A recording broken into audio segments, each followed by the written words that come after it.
Yan. So guys, medyo tinatablan na tayo ng lamig.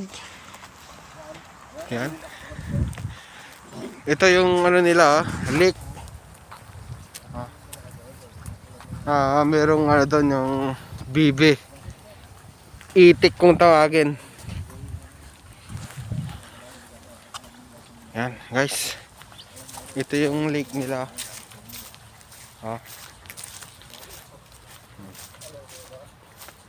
So guys, dito ako sa lake. Taas yan yung ano nila. Playground.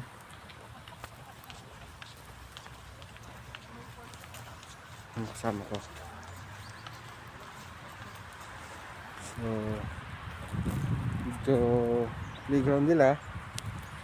Medyo maraming dahon kasi nagsisilaglagan na po yung yung dahon.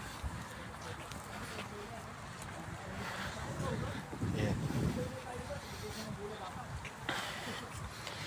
So guys, medyo malayo na rin yung nilakad namin. Kaya pwede rin kami magpapawis dito. Ito, basketball court. Yan. So, yung mga dito, nag-aagawan ng mga ring dito, madami. Ewan natin kung paano sila mag-basketball dito. Yan oh. Halos lahat ng kanto merong ring.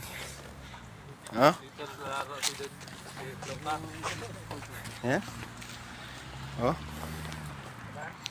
Alam niyo na gagawin niyo susunod, kapitan niyo dito. Ay, kulang natin friends. Ay, interviewin mo si friends. So, friends, anong masasabi mo sa mga kasama mong bago? Wala naman. Ay, kasi kami, bali nangangapa. Bali ikaw yung pinaka nanguna dito. So, anong dapat dalhin ng mga susunod pa? Mga pagkain sa Pinas. Ayun, pagkain. Sa mga damit naman. Mura lang naman mga damit dito eh. Ayun, damit. O kaya wag na kayong mag-alala sa damit. Meron dito. Mga jacket. Mga jacket. Yun. So, yan, mga ka-vlog. Alam na natin kung paano tayo maghanda. Kung ano yung gagawin natin bago tayo punta sa Hungary. Ayan.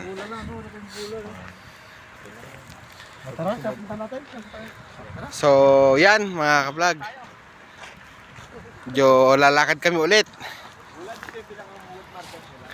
Kaya antabayan natin ulit kung paano yung mga gagawin natin at kung saan tayo pupunta, kung saan mga magagandang puntahan. Yan. Sige, ka-vlog.